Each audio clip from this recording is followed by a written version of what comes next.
Hello everyone. कैसे हैं आप सब लोग। Welcome to our YouTube channel data skyline. आज हम पढ़ेंगे लीनियर रिग्रेशन के अंदर एक टेक्निक जिसका नाम है regularization technique. And regularization technique काफी ज्यादा इंपॉर्टेंट टॉपिक होता है, जिसमें हम ये सीखेंगे कि जो हम मॉडल बनाते हैं, राइट, उस मॉडल को कैसे हम एक जनरलाइज फॉर्म में बना सकते हैं। क्योंकि मॉडल जो होना चाहिए ना, वो एक जनरलाइज होना चाहिए। इट मींस कि जो उसकी एक्यूरेसी होनी चाहिए ट्रेनिंग डेटा में, वो भी अच्छी एक्यूरेसी होनी चाहिए, और टेस्ट डेटा में भी। ठीक है, तो आज हम यही सीखेंगे। तो चलिए स्टार्ट करते हैं। तो सबसे पहले मैं आपको बेसिक सा मीनिंग बता देता हूँ कि रेगुलराइजेशन टेक्निक का क्या मतलब होता है। तो मैं यहाँ पे मैंने एक सिंपल सी डेफिनेशन लिखी है। ठीक है, मैं वो रीड कर देता हूँ एक बार। सो regularization technique used in linear regression to address overfitting and improve model generalizability। इसका क्या मतलब हुआ?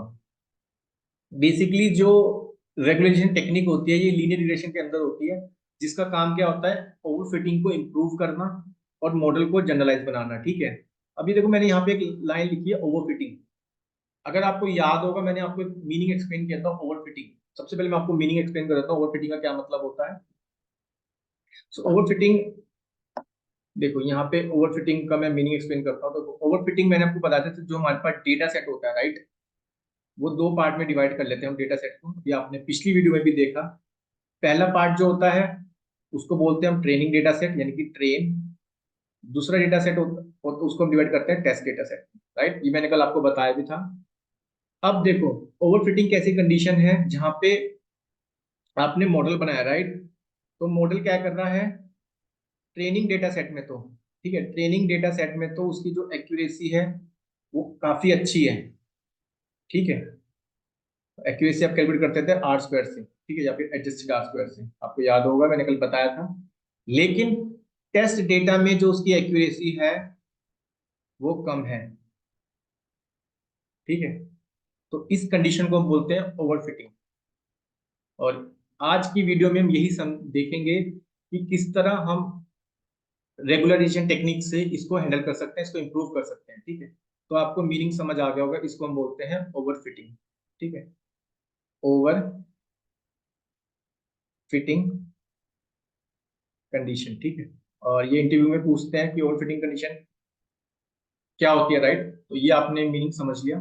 तो वही मैंने आपको बताया, regularization technique used in linear regression to address overfitting and improve model general ability. Right, अब देखो यहाँ पे जो एक तीन टेक्निक्स होती है हमारे पास, तो वही मैं आपको सबसे पहले बताता हूँ।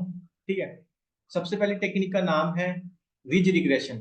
इसको बोलते हैं L2 रेगुलराइजेशन। ठीक है, दूसरी होती है लेसो रिग्रेशन, जिसे हम बोलते हैं L1 रेगुलराइजेशन टेक्निक। तीसरी होती है इलास्टिक रिग्रेशन। तो इन तीनों टेक्निक को वन बाय वन करके समझते हैं, फिर आपको काफी इजी वे में समझ आ जाएगा। तो सबसे पहले हम देखते हैं रिज रिग्रेशन के बारे में, जिसको हम बोलते हैं L2 रेगुलराइजेशन टेक्निक। ठीक है, देखो, अब आपने लीनियर रिग्रेशन को बहुत अच्छे से जानते हो, जिसमें हम क्या देखा था हमने। बेसिकली हमारे पास क्या होता था, हम, अगर मैं सिंपल लीनियर रिग्रेशन की बात करूं, हमारे पास एक इनपुट फीचर होता था, एक आउटपुट फीचर होता था, राइट। लेट्स सपोज ये एक्स है, ये वाई है, और यहाँ पे वो डेटा पॉइंट्स है एक्स, राइट। सो और मेरे को बेस्ट फिट लाइन ढूंढनी होती थी। लेट्स सपोज मैंने बोला बेस्ट फिट लाइन कुछ यहाँ पे मेरे को मिलती है, राइट, और जहाँ पे मेरे को एक्चुअल और प्रिडिक्टेड पॉइंट आपको क्वेश्चन से निकालते थे, वाई कैप, राइट, जिसमें हम लिखते थे beta nought plus beta one x. ठीक है, यहाँ से मेरे को प्रिडिक्टेड और एक्चुअल पॉइंट हम क्या कैलकुलेट करते थे, एरर निकालते थे, राइट, वो एरर। और जिसमें मेरे को काम करना होता था वो एरर को मिनिमाइज करना होता था, राइट। लेट सपोज मैंने बोला कि एक ऐसी कंडीशन आती है जहां पे वो एरर की वैल्यू जीरो हो जाती है, राइट। अब आप देखो एरर की वैल्यू जीरो हो गई, तो ऐसे केस में क्या हो सकता है, जहां पे एरर की वैल्यू जीरो होगी ना, वहां पे एक कंडीशन हो सकती है ओवरफिटिंग की। ठीक है, तो वहां पे क्या कंडीशन हो सकती है, ओवरफिटिंग की, जो मैंने आपको ऊपर बताई, राइट, ओवरफिटिंग की। अब इस ओवरफिटिंग को कौन हैंडल करता है? इसको हैंडल करता है रिज रिग्रेशन, जिसको हम बोलते हैं L2 रेगुलराइजेशन टेक्निक। ठीक है, क्योंकि एरर की वैल्यू कुछ ना कुछ तो होनी चाहिए, राइट। क्लियर है? वो एरर की वैल्यू कुछ ना कुछ होनी चाहिए। तो अगर मैं एक बार इसकी डेफिनेशन रीड करूं, तो ridge regression adds a penalty term to the linear regression post function. अभी मैं आपको एक्सप्लेन भी करूंगा, where the penalty is the L2 norm of the coefficient multiply. यहाँ पे कोफिशिएंट का क्या मतलब होगा? कोफिशिएंट का मतलब होगा स्लोप। ठीक है, अगर मैं बताऊं आपको, यहाँ पे कोफिशिएंट का मतलब होगा स्लोप। ठीक है, मल्टीप्लाई बाय रेगुलेशन पैरामीटर। यहाँ पे एक पैरामीटर होगा जिसको हम अभी मैं आपको बताऊंगा, जिसको हम डिनोट करेंगे लैम्डा से। ठीक है, यूजली डिनोटेड बाय लैम्डा, यहाँ पे लिखा हुआ है। ठीक है, तो सबसे पहले मैं क्या करता हूँ ना, मैं आपको ये जो मैंने डेफिनेशन रीड करी है ना, इसको मैथमेटिकली समझाता हूँ आपको एक इक्वेशन से। ठीक है, तब आपको बहुत इजी वे में समझ आ जाएगा कि हम रिज रिग्रेशन में हम कर क्या रहे हैं। क्योंकि रिज रिग्रेशन का काम होगा, ये जो एरर की वैल्यू को जीरो नहीं होने देगा, कुछ ना कुछ इस वैल्यू रखेगा। ठीक है, सो अगर मैं आपको बताऊं इसका मैथमेटिकल, तो इसका आपको याद होगा, मैंने कोस फंक्शन से बताता हूँ आपको, राइट? सो कोस फंक्शन में मैंने आपको क्या बताया था, अगर आपको याद होगा, इसको सही करके लिख देते हैं। कोस फंक्शन में जिसमें आप वो एरर कैलकुलेट करते थे, राइट? जिसमें हम क्या निकालते थे, वो एरर की वैल्यू, राइट? तो डिनोट करते थे जे ऑफ थीटा से, जिसमें आप क्या करते थे, 1/n summation I is equal to 1 Y cap minus Y I का होल स्क्वायर, राइट? तो आपको याद होगा, ये मैंने आपको पोस्ट फंक्शन बताया था किसमें, सिंपल लीनियर रिग्रेशन में, राइट? सिंपल लीनियर रिग्रेशन में मैंने बताया था आपको। क्लियर है? अब यहीं पे हमारे पास जो L2 रेगुलराइजेशन टेक्निक होती है, यानी कि रिज रिग्रेशन, तो इसके अंदर भी यही पोस्ट फंक्शन यूज करेंगे, बट यहाँ पे एक पैरामीटर ऐड हो जाएगा। तो अगर मैं इसका पोस्ट फंक्शन बताऊं, ठीक है, सो लिखता हूं मैं यहाँ पे। देखो, एक पोस्ट फंक्शन आपने एक सिंपल सा फॉर्मूला, राइट? और इसी से हम आगे आगे कितने इजी वे में हम डिराइव करें चीजों को। सो पोस्ट फंक्शन, इसलिए मैंने स्टार्टिंग में बोला था कि अगर आपको सिंपल लीनियर रिग्रेशन समझ आ गया ना, तो आपको जितनी भी इसमें एल्गोरिथम है, राइट, वो काफी इजी वे में समझ आ जाएगी लीनियर रिग्रेशन के अंदर। सो पोस्ट फंक्शन अगर मैं आपको बताऊं, post function of ridge regression,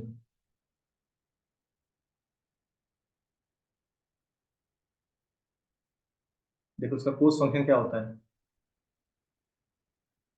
ठीक है, अब मैं इसको यहाँ पे डिनोट करूंगा जे ऑफ थीटा से। पहले वाला तो सेम ही रहेगा, यानी कि इसको हम, और इस, हाँ, एक चीज और बताता हूँ, इसको हम क्या बोलते थे, इस वाले, इसको हम बोलते थे एमएससी, राइट? वो error, MSc mean square error, right? तो एमएससी ऑफ थीटा, सॉरी, यहाँ पे मैं थीटा ले रहा हूँ, बीटा भी ले सकते हो, कुछ भी ले सकते हो, ठीक है? प्लस, अब देखो यहाँ पे जो पैरामीटर जुड़ जाएगा, lambda I is equal to 1 n theta of I. ठीक है, थीटा ऑफ आई का होल स्क्वायर। ठीक है, तो ये पोस्ट फंक्शन होता है बेसिकली रिज रिग्रेशन का, जहां पे आप देख रहे हो एमएससी, यानी कि अगर वो एरर की वैल्यू जीरो हो जाती है, लेट सपोज यहाँ पे जीरो हो जाती है, राइट? तो अब आप देख रहे हो यहाँ पे हमने क्या किया, एक्स्ट्रा पैरामीटर जोड़ दिया लैम्डा। ठीक है, और summation I is equal to 1 n theta I का होल स्क्वायर, सॉरी स्क्वायर। ठीक है, तो अगर वो जीरो होती है ना, तो इसकी वजह से आप देखो यहाँ पे कुछ ना कुछ वैल्यू होगी, राइट? अब ये जीरो नहीं होने देगा उसको, और यही बोलता है रिज रिग्रेशन। आप देख रहे हो कितने इजी वे में मैंने पोस्ट फंक्शन लिखा, राइट? और पोस्ट फंक्शन से मैंने क्या लिखा यहाँ पे, एक वो एक्स्ट्रा पैरामीटर, यानी कि जो मैं आपको बताया था, यूजली डिनोटेड बाय लैम्डा। अब मैं इसकी डेफिनेशन रीड करता हूँ, तब आपको इजी वे में समझ आ जाएगा। So ridge regression adds a penalty terms to the linear regression post function. देखो, पोस्ट फंक्शन से निकाल रहे हैं, राइट? बेसिकली क्या करता है, पेनल्टी टर्म ऐड करता है, और यही पेनल्टी टर्म है जो मैंने यहाँ पे लिखी है ना, ये लैम्डा वाली। ठीक है, यही वो पेनल्टी टर्म है। ठीक है, यही वो पेनल्टी टर्म है, उस फंक्शन में ऐड करते हैं। We the penalty is the L2 norm, और इसको हम क्या बोलते हैं, इसको L2 नॉर्म बोलते हैं। ठीक है, और coefficient multiply by regulation parameter. अब देखो कोफिशिएंट, अब ये जो थीटा देख रहे हो ना, थीटा, यही तो वो कोफिशिएंट है। और आपको याद होगा, इस कोफिशिएंट का दूसरा नाम क्या होता है, स्लोप होता है, राइट? तो दूसरा नाम क्या होता था, स्लोप होता है। तो बेसिकली यहाँ पे हम कर क्या रहे हैं, हम स्लोप का स्क्वायर कर रहे हैं, राइट? क्लियर है? Multiply by regulation parameter use to denoted by lambda, यानी कि ये जो पैरामीटर है, ठीक है, इस लैम्डा से इसको डिनोट करता है। द गोल, अब देखो आपको समझ आ गया होगा, यहाँ पे हम बेसिकली कर कह रहे हैं एमएससी के अंदर है कि वो एरर जो था ना कोस्ट फंक्शन के अंदर हम एक पेनल्टी टर्म ऐड कर रहे हैं, ठीक है। वो बेसिकली क्या होगा, उसको जीरो नहीं होने देगा एरर को। अब देखो यहाँ पे वही मैंने लिखा है, the goal is to minimise the sum of the square error between the predicting actual targeted value variable and also the penalizing large coefficient। तो ये जो बेसिकली क्या करेगा, ये जो थीटा स्क्वायर है ना उसको पिनलाइज भी कर देगा। अब ये पिनलाइज हम क्यों क्यों करते हैं, ताकि हमारी जो एल्गोरिथम हो वो ऑप्टिमाइजेशन रहे, राइट। क्योंकि अगर जीरो हो जाएगा तो काफी, आप देखो ना कि वही मैंने आपको बताया, ओवरफिटिंग वाली कंडीशन आ जाएगी, राइट। तो कभी भी, ठीक है, आप देखो रीजनरेशन आपको वहां यूज करने जहाँ पे ओवरफिटिंग तो आपको बचाता है, यानी कि प्रिवेंशन ऑफ ओवरफिटिंग, ठीक है। सो इस केस में हम लिख सकते हैं, रीजनरेशन के केस में ये L1 तो हो गया और ये रिड्यूस करता है ओवरफिटिंग को, ठीक है। इसका सबसे बड़ा यूज केस क्या है, reducing overfitting.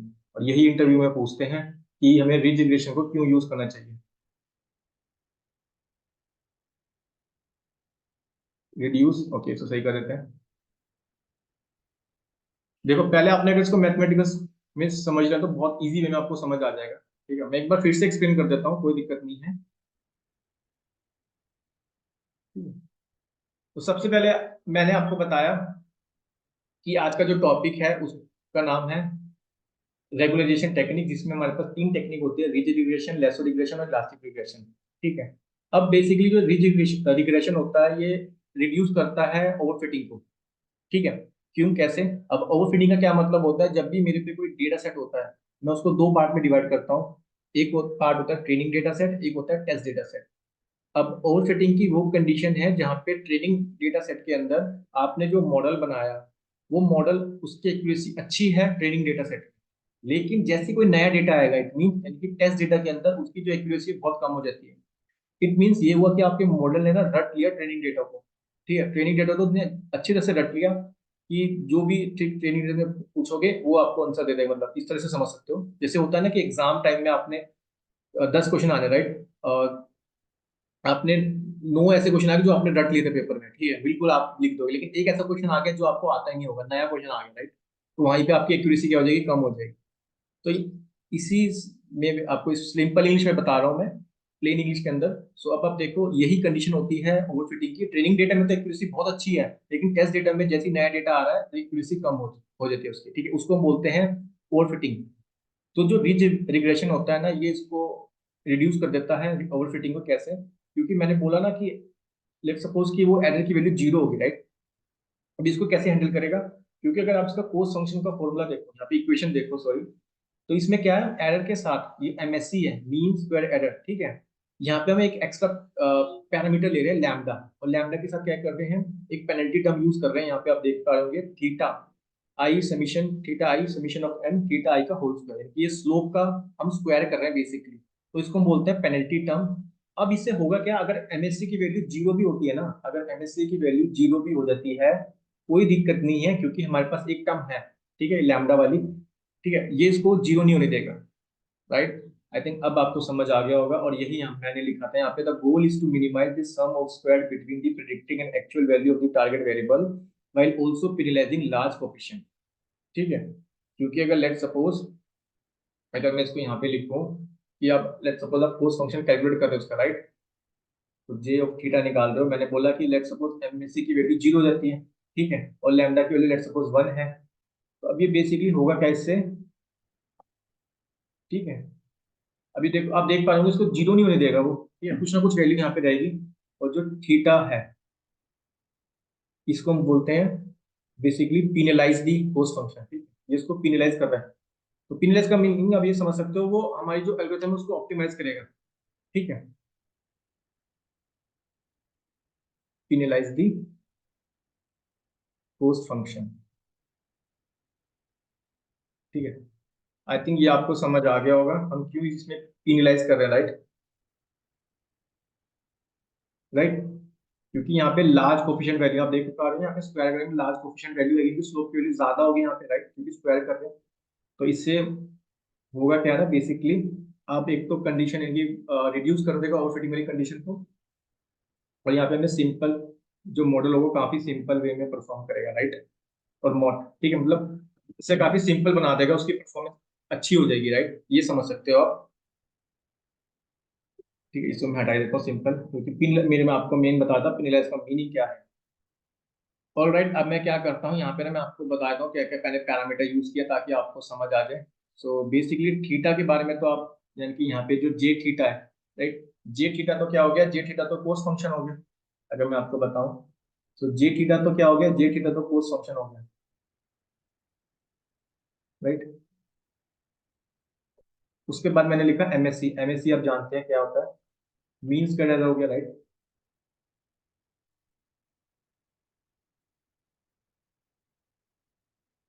Mean square error हो गया।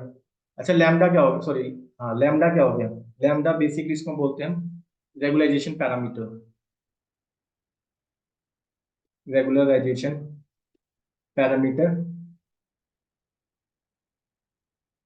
और इसका दूसरा नाम होता है या फिर हाइपर पैरामीटर।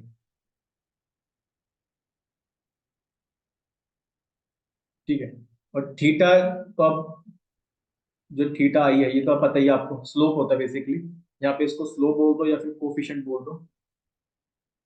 ठीक है, कोफिशिएंट ऑफ या फिर slope of linear regression model. ठीक है, लीनियर रिग्रेशन मॉडल।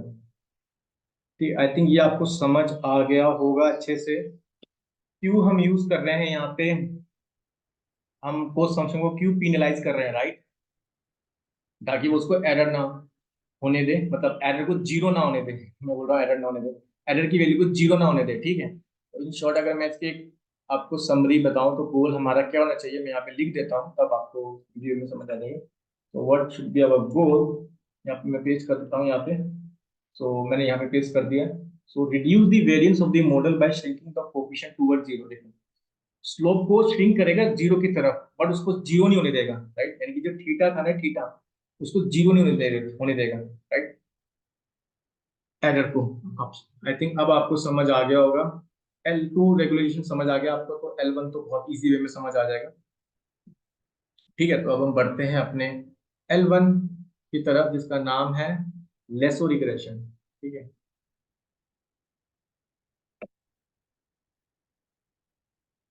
तो नंबर 2,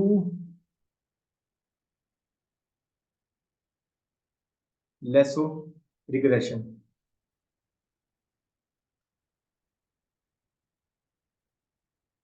इसको हम क्या बोलते हैं, L1 रेगुलराइजेशन। ठीक है, अब देखो यहाँ पे मैं डायरेक्टली लिख रहा हूँ क्या चीज, कोस फंक्शन समझा रहा हूँ, अगर मैं इसका कोस फंक्शन बनाता हूँ ना, लिखता हूँ सॉरी, देखो इसका कोस फंक्शन क्या कहता है।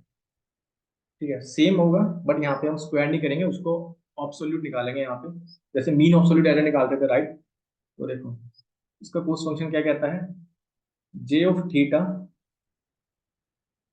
ठीक है, पहले हम लिखेंगे यहाँ पे एमएससी यानी कि मीन स्क्वायर एरर, यहाँ तो आपको पता है, राइट। यहाँ पे एक पैरामीटर होगा फिर से lambda, I is equal to 1 N. अब देखो यहाँ देखो, यहाँ पे जो थीटा होगा ना आई, इसको हम क्या निकालेंगे, मॉडुलस निकाल लेंगे, या फिर आप बोल सकते हो इसका हम क्या निकालेंगे, ऑब्सोल्यूट। ठीक है, इसको सही कर देता हूँ, यहाँ पे हम स्क्वायर नहीं करेंगे। अब इसकी भी एक इंपॉर्टेंस है, इसका भी अगर मैं यूज केस बताऊँ आपको। ठीक है, क्योंकि पहले वाला तो आपने ये सीखा कि वो बेसिकली करता क्या था, वो मेनली हम हैंडल करेंगे किसमें, जहाँ पे हमें ओवर फिटिंग को रिड्यूस करना होगा, राइट, वो वाला तो हम तब यूज करेंगे। इसकी भी एक इंपॉर्टेंस है, इसका भी अगर मैं यूज केस बताऊँ आपको, ये बेसिकली आपको हेल्प करेगा फीचर सिलेक्शन। ठीक है, तो ये इसका कोस्ट फंक्शन होता है। यहाँ पे बेसिकली हम करके आ रहे हैं, यहाँ पे हम उसका ऑब्सोल्यूट निकाल रहे हैं, यानी कि ठीक है, यहाँ पे हम उसका मॉडुलस निकाल रहे हैं, यहाँ पे स्क्वायर नहीं कर रहे हैं। ठीक है, अगर मैं इसका गोल लिखूं,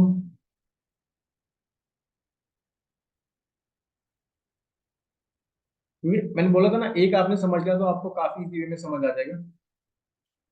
यहाँ पे वो वैल्यू जीरो कर सकता है, ठीक है, बट देखो ये मैंने इसका गोल लिख दिया, coefficient toward zero and can even set some coefficient exactly zero. अब देखो, क्योंकि हो सकता ना यहाँ पे कुछ coefficient zero, let suppose X आपके पास ये वाली कंडीशन होगी, मल्टीपल लीनियर रिग्रेशन है, राइट? वहां पे तो इक्वेशन होती है ना, y cap is equal to beta nought plus beta one X one beta nought two X two, ठीक है? इस तरह से इक्वेशन चलती रहती है, राइट? मतलब कुछ स्लोप की वैल्यू को जीरो कर देगा। बट यहाँ पे जो इसका मेन यूज केस है वो मैं बता रहा हूँ आपको फीचर सिलेक्शन में, ठीक है? तो यही इंटरव्यू में पूछते हैं कि लेसो वाली हमें कहाँ पे यूज करनी चाहिए। तो लेसो वाली जब हमें फीचर को सिलेक्ट करना होगा, राइट? फीचर सिलेक्शन में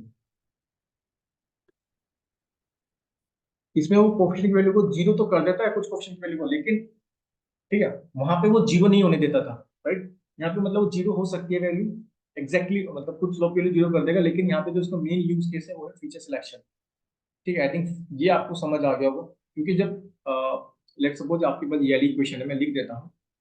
जब आपके पास ये वाली इक्वेशन है y cap is equal to beta nought plus beta one X one, ठीक है, beta two X two plus beta three X three.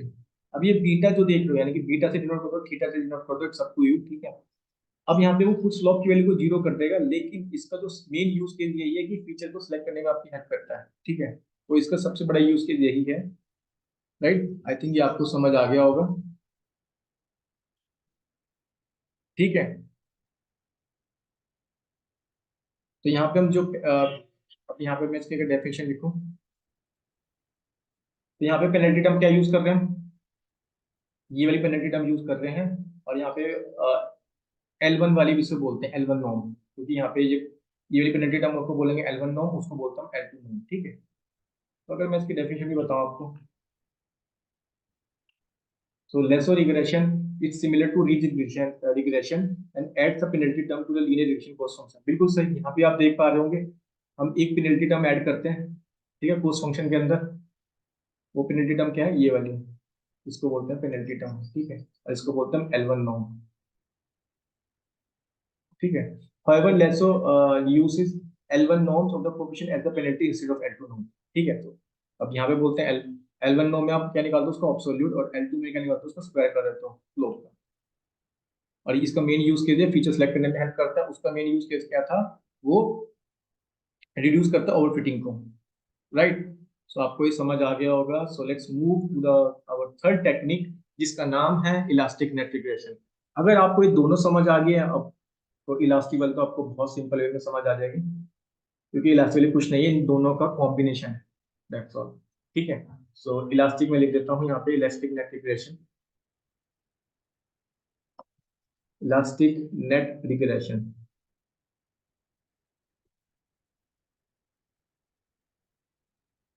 ठीक है? तो इलास्टिक नेट रिग्रेशन क्या कहता है? बेसिकली कोस फंक्शन से लिख देता हूँ, तब इजी वे में समझ आ जाएगा। तो अगर इसका कोस फंक्शन लिखूं मैं,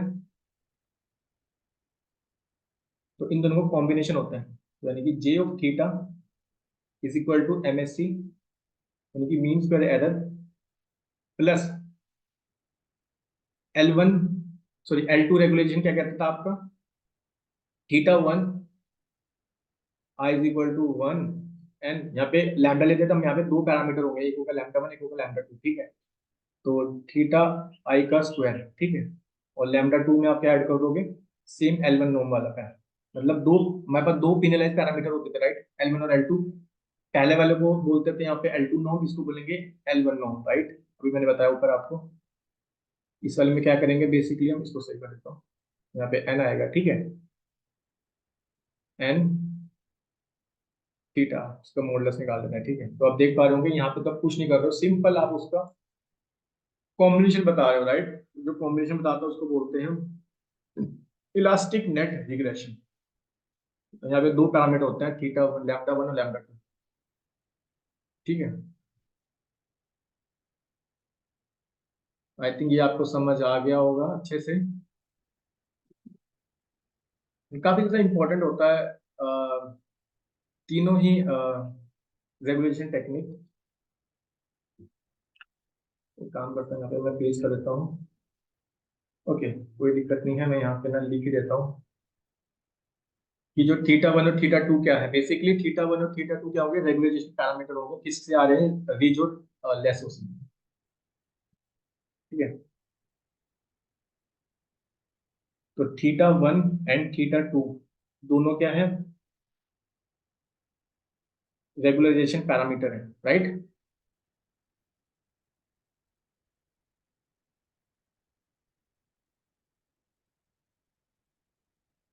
फॉर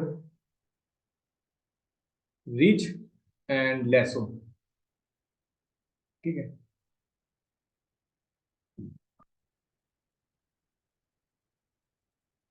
तो अगर मैं इसकी एक बार डेफिनेशन भी लिख देता हूँ यहाँ पे, देखा कोस फंक्शन से अगर आप इसको इतना इजी वे में समझ पा रहे हैं मैथमेटिकली, तो मैं इसकी डेफिनेशन यहाँ पे लिख दी है।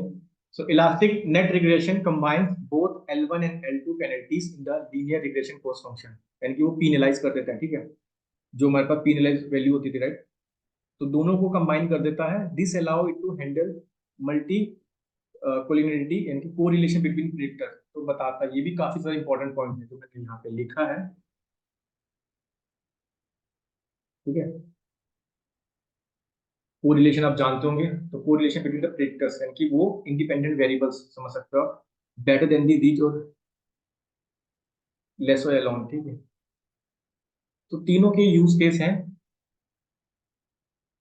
पहला अगर हम बात करें L2 का, यानी कि रिच का, वो ओवरफिटिंग को हैंडल करता है अच्छे से, ठीक है।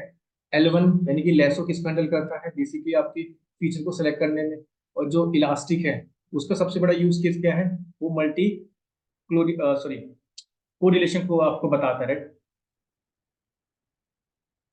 Multi collinearity, right.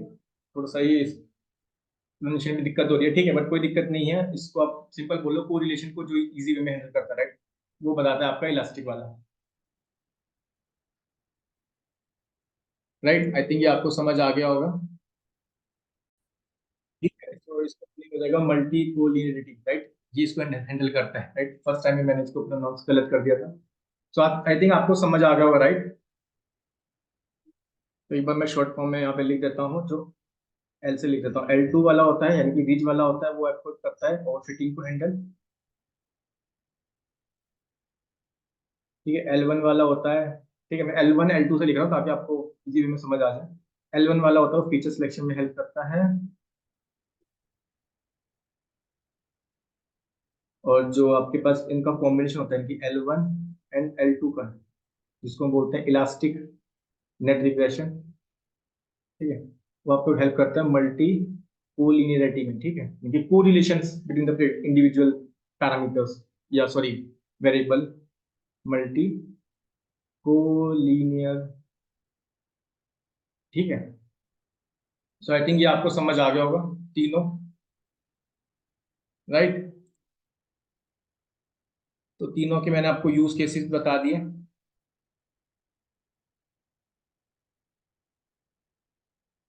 ठीक है। तो हम ये भी बोल सकते हैं, जब आपको फीचर को सिलेक्ट करना हो और ओवर फिटिंग को रिड्यूस करना हो, तो आप ये दोनों के दोनों यूज, ये वाला यूज कर सकते हो, इलास्टिक नेट रिग्रेशन, ठीक है। जैसे कि अगर मैं इसकी इक्वेशन लिख के बताऊं, मतलब वो तो मैंने तीनों के मेन यूज केस बता दिया आपको।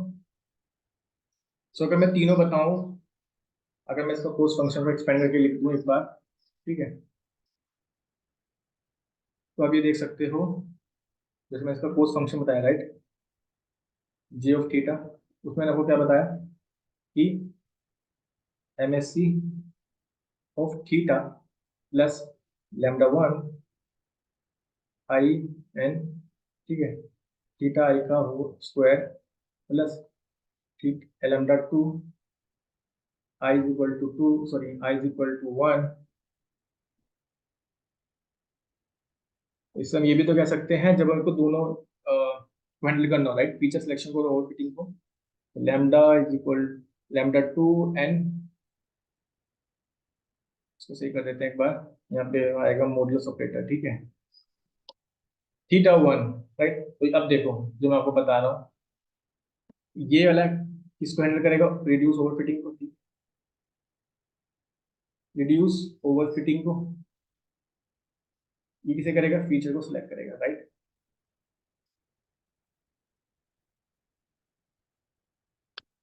ठीक है। और एक चीज और बताता हूँ, λ1 और λ2 को हम जैसे रेगुलेशन पैरामीटर तो बोलते हैं, मैंने बताया था ना आपको, हाइपर पैरामीटर भी बोलते हैं, उसको आगे जाके देखेंगे। उसको हम बोलेंगे हाइपर पैरामीटर ट्यूनिंग, यानी पैरामीटर चेंज करें, right, hyper parameter tuning. Alright, so आपको आई थिंक तीनों टेक्निक समझ आ गई होगी, L2, L1 and elastic net regression, ठीक है, यानी कि ridge, lasso, elastic net regression, multi collinearity, ठीक है। ओके, कभी कभी प्रोनाउंसिएशन गलत हो जाती है, नो इशू। ओके, ऑलराइट, तो अब हम इसका प्रैक्टिकली समझते हैं, तब आपको इजी वे में और भी अच्छी से चीजें समझ आ जाएगी। तो अब आता हूँ मैं अपनी जुपिटर नोटबुक की स्क्रीन पर, ठीक है। तो देखो अब हम क्या करते हैं, बेसिकली मैं आपको प्रैक्टिकली देख लेते हैं इसको एक बार, ठीक है, जिसमें मैं ट्राई करूंगा कि तीनों तो लूंगा ही साथ में, ठीक है, और एक हम लीनियर रिग्रेशन भी ले लेंगे। तो फिर हम देखेंगे किसकी एक्यूरेसी सबसे ज्यादा आ रही है और इसका एमएससी भी कैलकुलेट कर लेंगे, राइट। तो इसके लिए मेरे को क्या क्या जरूरत पड़ेगी, सबसे पहले मैं इंपोर्ट कर लेता हूँ नमपाई को, तो इंपोर्ट नमपाई एज एनपी, ठीक है। और मेरे को एसकेएलएन की जरूरत पड़ेगी, तो मैं, ठीक है, तो एक होती है यहाँ पे library from SKLN dot data set, ठीक है, इंपोर्ट मेक रिग्रेशन, ठीक है, क्योंकि मेरे को रिग्रेशन करनी है तो ये के अंदर अवेलेबल है डेटा सेट के अंदर। ओके, और मेरे को क्या चाहिए, हाँ, और मेरे को स्पीड भी तो करना है, जो जो मेरे को चाहिए ना वही वैल्यू लिख लेता हूँ यहाँ पे, एसकेएलएन से ट्रेन का स्पीड करना, राइट, तो मैं वो होगा डॉट मॉडल सिलेक्शन के अंदर, डॉट मॉडल सिलेक्शन, राइट। और ठीक है, उसके अंदर क्या करना है, मेरे को इंपोर्ट करता हूँ ट्रेन टेस्ट स्प्लिट, राइट। और मेरे को क्या क्या चाहिए,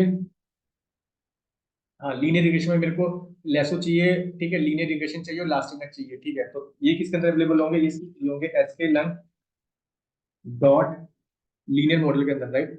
तो कल मैंने आपको बताया था लीनियर अंडरस्कोर मॉडल, इंपोर्ट कर लेते हैं क्या क्या चीज, लीनियर रिग्रेशन, ठीक है, लीनियर रिग्रेशन के अंदर हो गए,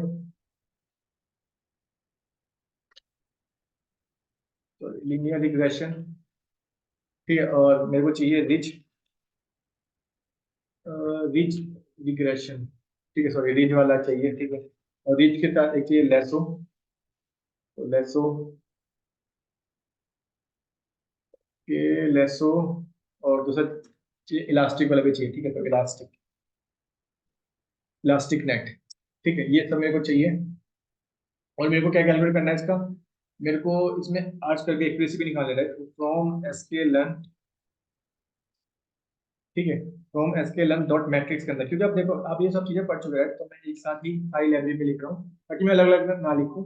तो फ्रॉम एसकेएलएन डॉट मैट्रिक्स, और मेरे को चाहिए इंपोर्ट कर लेता हूँ मैं एमएससी को, यानी कि मीन स्क्वायर एरर, तो राइट, मीन स्क्वायर एरर, और एक R2 स्कोर भी ले लेते हैं, ठीक है, R2 स्कोर, राइट, ठीक है, मैंने ये इंपोर्ट कर ली जो जो मेरे को चाहिए। ऑल राइट, क्योंकि मैं कोई आप ये सब चीजें जानते हो, राइट। तो अगर एक चीज और बताता हूँ आपको ताकि आपको इजी में समझ आ जाए, जैसे एसकेएलएन के अंदर आप जाओगे ना, यहाँ पे आप रीच रिग्रेशन लिखोगे, ठीक है, एक बार एक्सप्लेन कर देता हूँ, क्योंकि सबसे अच्छा मैंने आपको पहले भी बताया था, अगर किसी भी आपको एल्गोरिथम को समझना, जो भी आप लाइब्रेरी यूज करो उसकी डॉक्यूमेंटेशन के अंदर चले जाओ, तो तब आपको बहुत इजी वे में समझ आ जाएगा। देखो यहाँ पे वही बता रहे हैं, यहाँ पे मिनिमाइज दी ऑब्जेक्टिव फंक्शन देखें तो उसका पोस्ट फंक्शन में यहाँ पे वो अल्फा यूज कर रहे हैं लैम्डा की जगह, राइट, यहाँ पे स्क्वायर कर रहे हैं, आप देख रहे होंगे, तो उस यहाँ पे अल्फा यूज करते हैं, तो लैम्डा यूज कर सकते हो, अल्फा यूज कर सकते हो, कुछ भी बोल सकते हो, राइट। तो यहाँ पे हम करते क्या है, बेसिकली इसको फिट करेंगे और वो प्रिडिक्ट करता है, राइट। तो यही हम चीजें करेंगे इसके अंदर, चलते हैं। अब मैं क्या करूंगा, बेसिकली मैं, अब मेरे को बनाने होते हैं दो एक्स और वाई में, यानी कि इंडिपेंडेंट डिपेंडेंट फीचर, ठीक है।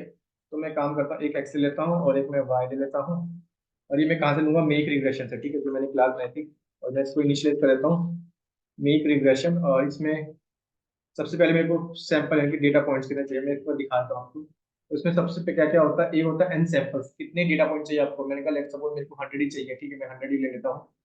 और कितने फीचर चाहिए, मैंने कहा फीचर लेट्स सपोज मेरे को चाहिए 10 फीचर चाहिए, ठीक है? तो मैं यहाँ पे लिखता हूँ एन फीचर्स, मेरे को फीचर चाहिए लेट्स सपोज 10। फिर इसमें होता है नॉइज, जो बेसिकली इसका स्टैंडर्ड डेविएशन कैलकुलेट करेगा। तो मैंने कहा 0.1 चाहिए, ठीक है। ओके, एक रैंडम स्टेट, आप जानते हैं रैंडम स्टेट के बारे में। मैंने रैंडम स्टेट ले ली 42, राइट। तो मैंने क्या किया, बेसिकली जो मैंने ये वाली क्लास है इसमें वो पैरामीटर पास कर दिया और दो वेरिएबल में इसको डिवाइड कर लिया एक्स और वाई में, ठीक है। आप जानते हैं एक्स और वाई क्या होगा, बेसिकली एक्स होगा आपका इंडिपेंडेंट वेरिएबल और वाई होगा आपका डिपेंडेंट वेरिएबल, राइट। अब मैं क्या करूंगा, बेसिकली अब मैं इसको स्प्लिट करूंगा ट्रेनिंग और टेस्टिंग डेटा में। तो मैं काम करता हूँ ना, मैं यहाँ पे भी नोट्स बना ही लेता हूँ ना, ताकि आपको अच्छे वे में समझ आ जाए। तो इसका क्या मीनिंग हो जाएगा, यहाँ पे बेसिकली मैंने क्या किया, what I am doing, generate, sorry, basically I am generating synthetic data, right.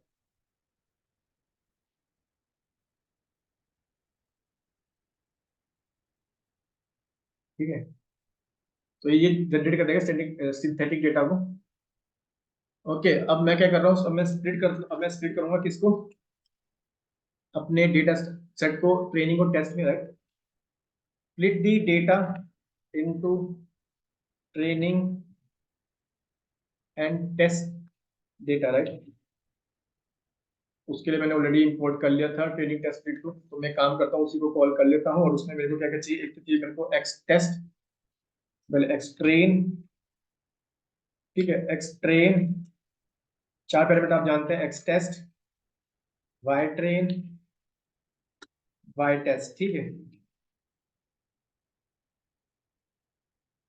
देखिए इसके अंदर है ट्रेन टेस्ट स्प्लिट के अंदर, राइट। अब देखो, इसमें पहला पैरामीटर एक्स रहेगा, independent variable, then dependent variable Y, ठीक है। टेस्ट साइज यानी कि कितना आप देना चाहते हो, मेरे ख्याल लेट्स सपोज 20% डेटा जो जाएंगे वो जाएंगे टेस्ट डेटा के अंदर। उसके बाद रैंडम स्टेट दे दो, ठीक है, रैंडम स्टेट, मेरे ख्याल लेट्स सपोज रैंडम स्टेट है 42, राइट। क्लियर, ठीक है। अगर आपने देखो यहाँ से क्या होगा, बेसिकली डिवाइड हो जाएगा। अगर आप एक बार एक्सट्रेन देखो, अब देखो, क्योंकि मैंने यहाँ पे सिंथेटिक डेटा को जनरेट के लिए करा है, मैंने कोई अलग से डेटा पॉइंट्स डेटा सेट को लोड नहीं किया, क्योंकि ये भी आप इसमें समझ लो, ये भी काफी ज्यादा इंपॉर्टेंट है, क्योंकि आगे जाके हम इसको भी काफी ज्यादा यूज कर रहे हो। तो ये मेरा एक्सप्लेन हो जाएगा, राइट। अगर इसकी शेप चेक कर लो, ठीक है, शेप है इसकी 80,10, क्योंकि मैंने 100 डेटा पॉइंट्स देते, राइट, यहाँ पे। क्लियर है, ठीक है। और इसको मेरे को जरूरत तो नहीं है, ठीक है, स्केल डाउन करने की, राइट, क्योंकि ये ऑलमोस्ट आप देख रहे होंगे, तो स्केल डाउन करने की जरूरत नहीं है, तो मैं इसको नहीं करूंगा, ठीक है। अब देखो, यहाँ पे भी एक बार और कर देता हूँ। अब मेरे का काम क्या होगा, अब बेसिकली मेरे को बनाना पड़ेगा मॉडल, ठीक है, मॉडल ट्रेनिंग। तो यहाँ पे एक बार लिख देता हूँ एक्सप्लेन, ताकि आप दोनों डेटा को देख पाओ, ठीक है। अब मैं क्या करूंगा, मैं बनाऊंगा मॉडल ट्रेनिंग, क्योंकि स्केल डाउन तो मेरे को जरूरत नहीं है यहाँ पे, ठीक है। अब मैं लीनियर रिग्रेशन लिखता हूँ यहाँ पे, यानी कि अब हम, ठीक है, तो मॉडल को ट्रेनिंग में सबसे पहले यूज करूंगा लीनियर रिग्रेशन, ठीक है। तो उसमें मैं क्या करूंगा बेसिकली, क्योंकि मैं चारों से बताऊंगा आपको, ठीक है। तो लीनियर रिग्रेशन में क्या करेंगे, सबसे पहले जो भी मैंने इंपोर्ट किया था लीनियर रिग्रेशन, ठीक है, ये वाली क्लास, इसको मैं इनिशियलाइज कर लूंगा एक ऑब्जेक्ट के अंदर, और लेट सपोज उसका नाम हो जाएगा लीनियर अंडरस्कोर आर ई जी, ठीक है, राइट। मैं इसको बना रहा हूँ। अब मेरे का काम क्या होगा, लीनियर, यानी वो मॉडल को ट्रेन करना। तो उसके लिए मैं कॉल करूंगा लीनियर डॉट फिट, ठीक है। और उसमें क्या ट्रेन डेटा जाएगा, एक तो जाएगा एक्स ट्रेन, एक जाएगा आपका वाई ट्रेन, राइट। क्लियर है, ठीक है। अब देखो ये मॉडल बन गया। अब इस मॉडल से क्या करूंगा, मैं प्रिडिक्ट, जो एक्सटेंट डेटा होगा उसका डेटा वैल्यू को प्रिडिक्ट करूंगा, राइट। तो इसको मैं बोल देता हूँ वाई ट्रेड टेस्ट, ठीक है। अब मैं जो मेरा मॉडल बना, यानी कि ये लीनियर रिग्रेशन वाला लीनियर, देखो मैंने बोला ना ये सब चीजें तो सेम ही है, ठीक है। आपने एक बार समझ लिया, ये सब चीजें आप रिपीट ही करोगे, लीनियर आर ई जी, ठीक है। अब इसमें क्या पास करूंगा मैं, ठीक है, इससे मैं प्रिडिक्ट करूंगा क्या चीज, वो डेटा पॉइंट्स, ठीक है, एक्स, ठीक है। तो अब मैं देखूं वाई टेस्ट, मेरे पे क्या डेटा पॉइंट्स आए, ठीक है, ये डेटा पॉइंट्स आ गए मेरे पे। और मेरे पे अगर एक्स टेस्ट डेटा मैं आपको बताऊं, सॉरी, जो वाई टेस्ट डेटा था, ठीक है, वो ये था। तो देख पा रहे होंगे मैंने ये प्रिडिक्ट करे और ये मेरे पे actual data points, right. Clear है। सो अब मैं क्या, मेरा जो मेन है, मेरे को तो तीनों चारों से एमएससी और एक्यूरेसी निकालना, राइट। अब मैं क्या करूंगा बेसिकली, अब मैं यूज करूंगा इसका एमएससी निकालूंगा, राइट। तो मैं इसमें काम करता हूँ, मैं लीनियर REG एमएससी यूज कर लेता हूँ, क्योंकि तीनों चारों में यूज करें तो एमएससी फिर सेम हो जाएगा, राइट। तो मैं मीन स्क्वायर एरर, मैंने इसे वेरिएबल में लिख लिया लीनियर रिग्रेशन एमएससी। अब मैं क्या करूंगा बेसिकली, यहाँ पे दो पैरामीटर पास करूंगा, एक तो जाएगा मेरा वाई टेस्ट, ठीक है, और एक जाएगा मेरा वाई जो मैंने प्रिडिक्ट किया, राइट, टेस्ट डेटा से। ठीक है, ये तो मेरे को बता देगा क्या चीज, ये बेसिकली मेरे को बता देगा एमएससी यानी कि मीन स्क्वायर एरर को बता देगा, लेकिन मेरे को R2 स्कोर भी तो निकालना है, ठीक है। तो उसके लिए भी कोई दिक्कत नहीं है, तो मैं लिख देता हूँ यहाँ पे linear regression, sorry linear regression R2 यानी कि एक्यूरेसी को, ठीक है। तो ये किसके अंदर है, R2 dot, sorry R2 underscore score, और यहाँ पे मैं क्या करूंगा, दो पैरामीटर पास कर दूंगा, Y test Y under test, ठीक है। तो अभी काम करते हैं, इसको प्रिंट कर लेते हैं दोनों को, ठीक है। प्रिंट लीनियर रिग्रेशन एमएससी, बिल्कुल सही। प्रिंट कर लेते हैं हम लीनियर R2 स्कोर को, ठीक है। ओके, सो मेरे पे एमएससी की वैल्यू आई लीनियर रिग्रेशन में और 0.0102, ओके, और एक्यूरेसी है 99%, ठीक है। इतना मॉडल एक्यूरेट बता रहा है, ठीक है। Okay, all right. अब आप देख रहे हो ना, मॉडल एक्यूरेट बता रहा है, क्योंकि यहाँ पे आप टेस्ट डेटा और अगर आप प्रिडिक्टिव डेटा को देखो तो ऑलमोस्ट उसने वही प्रिडिक्ट किया, थोड़ा बहुत यहाँ पे चेंजेस है, but almost same he predict कर रहा है। तो यहाँ पे एक चांसेस हो सकता है किसका, ओवरफिटिंग का, राइट। अब आप देखो ध्यान से, अब आप चीजों को यहाँ पे इजी वे में समझ पाओगे, राइट। 99% एक्यूरेसी तो बता रहा है, बट यहाँ पे प्रॉब्लम हो सकती है कैसी, यहाँ पे ओवरफिटिंग कंडीशन आ सकती है, यानी कि वो उसको जीरो कर सकता है, राइट। या फिर आप ये समझ सकते हो कि ट्रेनिंग डेटा में 100% दिखाएगा, टेस्ट डेटा में एक्यूरेसी कम हो जाएगी, राइट। सो अब मैं आपको बता रहा था, मतलब ओवरफिटिंग कंडीशन तो आप जानते हो, राइट। अब उसी के लिए मैं क्या करता हूँ ना, उसी के लिए मैं यूज कर लेता हूँ रिज रिग्रेशन को, राइट, ठीक है। तो अब मैं मॉडल जरूर बनाऊंगा रिज रिग्रेशन से, तो रिज सेम यही चीजें लिखूंगा, ठीक है। तो यही सब चीजें करूंगा, बट वहां पे मैं करूंगा क्या बेसिकली, वो मेरे को एक पैरामीटर डिफाइन करना होगा, वो लैम्डा की वैल्यू, राइट। जिसमें मैंने आपको बताया था ना पैरामीटर, ये वाला मैं बात से बताया था, ये पैरामीटर लैम्डा, ठीक है, रेगुलराइजेशन पैरामीटर है कि हाइपर, ठीक है। अब इसकी वैल्यू मैं डिफाइन करूंगा। तो एक काम करते हैं, चलते हैं जुपिटर नोटबुक की स्क्रीन पर। तो इसको मैं क्या करता हूँ, जो मैंने रिज वाला बनाया था, राइट, इसको कॉल करते हैं। और देखो इसके अंदर एक पैरामीटर होगा alpha, right. So let suppose मैं अल्फा की वैल्यू दे देता हूँ, यहाँ पे अल्फा की वैल्यू दे देता हूँ 0.1, ठीक है। तो 0.1 कर देता हूँ वैल्यू। तो एक काम और करते हैं ना, इसको किसी ऑब्जेक्ट में स्टोर कर लेते हैं, ठीक है। रिच REG में कर लेते हैं, रिच रिग्रेशन, ठीक है। क्लियर है। तो मैं यहीं पे कर देता हूँ सारी चीजें, ठीक है, एक लाइन के अंदर पुट कर देता हूँ। तो अब देखो रिच रिग्रेशन, अब मेरे को क्या करना होगा, बेसिकली मॉडल बनाया तो फिट कर देता हूँ X, okay, X test Y test, ठीक है, Y test, sorry Y train, ठीक है। अब मेरे को क्या करना होगा, फिट मैंने कर दिया। अब ये फिट हो जाएगा तो मैं इससे क्या करूँगा, प्रिडिक्ट कर लेता हूँ। तो वाई टेस्ट की वैल्यू को, ठीक है। तो वाई टेस्ट या फिर वाई प्रिडिक्ट, इसको अलग ही नाम दे देते हैं यार, नहीं तो कोई कंफ्यूजन ना हो जाए, ठीक है। तो इसे बोलते हैं वाई, ठीक है, प्रिडिक्ट, इसको REG कर देते हैं ना, ठीक है, री। उसमें हम कैसे करेंगे, बेसिकली जो हमने मॉडल बनाया, राइट, इस मॉडल में हम क्या करेंगे, प्रिडिक्ट कर लेते हैं। तो यानी कि ये जो मॉडल बनाया हमने,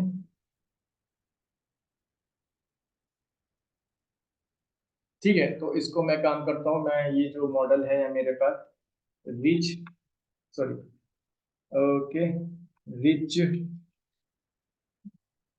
अंडरस्कोर REG डॉट प्रिडिक्ट कर लेते हैं कैच इट, एक्स टेस्ट वाला डेटा डाल देता हूँ, राइट। ठीक है, ये प्रिडिक्ट कर लेगा। अब मैं क्या निकालूंगा, इससे एमएससी निकालूंगा। तो रिच, सॉरी, रिच, यहाँ पे मैं लिख देता हूँ rich underscore REG underscore MSC।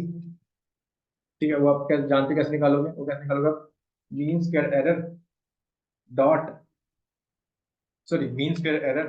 यहाँ पे वो दो पैरामीटर पास कर देता है, एक तो मेरे पे है वाई टेस्ट, ठीक है, और एक मैंने जो बनाया Y rich, Y rich underscore predict. ठीक है, अब इसी सिमिलरली यहाँ पे रिच में हम क्या निकाल लेते हैं, रिच में हम निकाल लेते हैं R2 स्कोर। तो R2 स्कोर कर लेते हैं, और यहाँ पे भी R2 स्कोर, ठीक है, फिर से पास कर देते हैं वाई टेस्ट और वाई रिच। ठीक है, सेम ही चीजें हैं, राइट, बट मैंने यहाँ पे पैरामीटर का नेम अलग कर दिया ताकि कंफ्यूजन ना हो आपको। ठीक है, अब मैं क्या करूँगा, उसको प्रिंट कर लेता हूँ। भाई प्रिंट, एक काम करते हैं, प्रिंट, सॉरी, तो रिच वाला, ठीक है, MSC, और प्रिंट कर लेते हैं हम रिच R2 स्कोर। ठीक है, ओके, यहाँ पे कुछ एरर आ रहा है, इनपुट वेरिएबल इनकंसिस्टेंट 2080। ठीक है, यहाँ पे मैंने कुछ मिस्टेक कर दी है, इसको मैं सही कर लेता हूँ एक बार। शायद वो मैंने डेटा पॉइंट डाल दिए हैं, तो मिस्टेक थी, मैंने यहाँ पे एक्सेस लिख देता इंस्टेड ऑफ एक्सप्लेन, राइट। अब देखो यहाँ पे जो आया एरर की वैल्यू क्या आई, 0.1477 है, क्योंकि यहाँ पे हमने एक वो पैरामीटर दिया था, इसलिए थोड़ी सी ज्यादा I as compare to linear regression model. और यहाँ पे एक्यूरेसी देखो ना, एक्यूरेसी यहाँ पे अच्छी आ रही है, ठीक है, यहाँ पे भी, ठीक है, मतलब उसके कंपेरिजन में कम आ रही है अगर कुछ, ठीक है, बट यहाँ पे ये है कि इसको ओवरफिटिंग को हैंडल कर लेगा। ठीक है, यहाँ पे इसको ओवरफिटिंग को हैंडल कर लेगा। ठीक है, तो इसलिए हमें रिज रिग्रेशन हम यूज कर सकते हैं, ठीक है, as compare to linear regression, क्योंकि लीनियर रिग्रेशन में ओवरफिटिंग की कंडीशन हो सकती है। ठीक है, आई थिंक ये आपको समझ आ गया होगा। अब मेरे को अगर फीचर सेलेक्ट करना है तो मैं ऑब्वियसली लेसो रिग्रेशन यूज कर लूंगा, राइट। यहाँ पे लिख देता हूँ लेसो रिग्रेशन। ठीक है, तो देखते हैं लेसो रिग्रेशन में। तो मैं काम करता हूँ, मेरे पे कोड है ही, मैं इसको कॉपी पेस्ट कर देता हूँ यहीं पे। ठीक है, सेम मैंने वही कॉपी पेस्ट कर दिया कोड। तो यहाँ पे प्रिंट कर लेते हैं हम, क्या चीज प्रिंट कर लेते हैं, वो एक तो लेसो MSC, राइट, और प्रिंट कर लेते हैं lasso R2 score, sorry, R2 score. ठीक है, यहाँ पे एरर बोल रहे हैं बिकॉज एस यहाँ पे नहीं आएगा। ठीक है, अब देखो यहाँ पे भी 18, यानी कि यहाँ पे भी वो R2 की वैल्यू, राइट, यहाँ पे भी हमने को पैरामीटर पास किया था। ठीक है, एब्सोल्यूट डालते थे हम, लैम्डा वाली, राइट, आपको याद होगा 0.1 मैंने लैम्डा की वैल्यू दी, यहाँ पे अल्फा को बोलते हैं लैम्डा। ठीक है, तो यहाँ पे देख पाओगे एक्यूरेसी थोड़ी सी कम होती जा रही है, राइट, एक्यूरेसी थोड़ी सी कम हो रही है। इट मीन ये नहीं है कि ये मॉडल, मतलब ये कंडीशन है, पैरामीटर्स है, राइट। अगर आप ये सोच रहे हो कि भाई वहां पे तो एक्यूरेसी ज्यादा आ रही है, राइट, मैं तो वही वाला यूज करूंगा, राइट, लेकिन वहां पे प्रॉब्लम ये हो सकती है कि वो ओवरफिटिंग वाली कंडीशन हो सकती है, राइट, वहां पे। ठीक है, अभी मैं तीनों निकाल देता हूँ, चारों निकाल देता हूँ, फिर आपको मैं बताता हूँ। सिमिलरली मैं इलास्टिक नेटवर्क भी निकाल देता हूँ, ठीक है, इलास्टिक नेटवर्क भी निकाल देता हूँ फिर।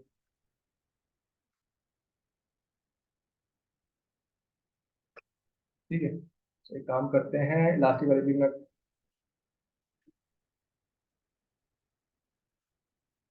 ओके, इसको प्रिंट कर लेते हैं, print elastic MSC, print elastic, all right. तो आप देख पा रहे होंगे यहाँ पे, इसमें ऑब्वियसली ज्यादा देगा, राइट, क्योंकि यहाँ पे हमने दो पैरामीटर यूज कर रहे हैं, लैम्डा 1 लैम्डा 2, कोस फंक्शन की वैल्यू, राइट, और यहाँ पे एक्यूरेसी आ रही है 99.70। देखो, अब आप देख पा रहे होंगे ऑलमोस्ट यहाँ पे जो सबसे ज्यादा वैल्यू आई है, राइट, वो आई है हमारे पास MSC में, किसकी आई है, लेसो में आई है। ठीक है, और सबसे कम MSC की वैल्यू कहाँ पे आई है, क्योंकि हमें मिनिमाइज वाली भी चूज करनी है, ये भी हमेशा अपने बात में, सॉरी, माइंड में ध्यान रखना। ठीक है, क्योंकि एरर की वैल्यू हमेशा मिनिमाइज आनी चाहिए। तो कोस फंक्शन की वैल्यू देखें तो 0.012 आ रही है, और रीजनरेशन में आ रही है 0.47, एंड लेसो में आ रही है, लेसो, सॉरी, इलास्टिक में तो ज्यादा ही आ रही है। ओके, तो अगर आपको चूज करना पड़े तो आप चूज करो रिच को। ठीक है, आप देख पाओगे लीनियर रिग्रेशन में ऑलमोस्ट एक्यूरेसी सेम ही है, तीनों चारों में एक्यूरेसी सेम, बट यहाँ पे ना ये कंडीशन हो सकती है, जैसे मैं आपको बताया ना कि यहाँ पे ओवर फिटिंग कंडीशन हो सकती है, तो रिच ही सबसे बेस्ट रहेगा क्योंकि वो ओवर फिटिंग वाली कंडीशन को हैंडल कर लेंगे। तो अब आपको करना क्या होगा, आप सिंपल रिग्रेशन की क्या करो, इसकी पिकल फाइल बना लो, राइट राइट। फिर आप उसको बोल सकते हैं कि ये वाली बेस्ट है, मतलब ठीक है, मैंने आपको चारों एक्सप्लेन कर दिया है और मीनिंग भी आपको मैंने एक्सप्लेन कर दिया कि यूज केस क्या है। इस वाले एग्जाम्पल के एकदम रिच रिलेशन की पिकल फाइल बना लेंगे, ठीक है। आप लीनियर भी बना सकते हो, बट जैसे ही कोई नया डेटा आएगा ना वहाँ पे ओवर फिटिंग की कंडीशन आ सकती है लीनियर रिग्रेशन में, ठीक है, तो रिच में नहीं आने के रिच उसको हैंडल कर लेगा। ठीक है, तो आई थिंक ये आपको समझ आ गया होगा, चारों तीनों टेक्निक हमारे पास जो हमने आज सीखा रेगुलराइजेशन टेक्निक के अंदर। ठीक है, रिज रिग्रेशन, लेसो रिग्रेशन और लास्टिंग नेट रिग्रेशन, और हर एक के तीनों के अपने यूज केसेस हैं। ये ओवर फिटिंग हैंडल करता है, ये फीचर को सिलेक्ट करता है, और ये क्या करता है बेसिकली, ये दोनों को, ठीक है, मल्टी कोलिनियरिटी को मैंने बताया ना, जो correlation of the independent variables, या फिर दोनों को आप बोल सकते हो, फीचर सिलेक्शन को, ओवर फिटिंग को। ठीक है, तो आई थिंक ये आपको समझ आ गया होगा। आज के लिए इतना काफी है, इसी तरह बने रहिए मेरे साथ डेटा साइंस की जर्नी में। मैं मिलता हूँ आपको अपनी नेक्स्ट वीडियो में एक नए टॉपिक के साथ। तो see you all in my next video, thank you.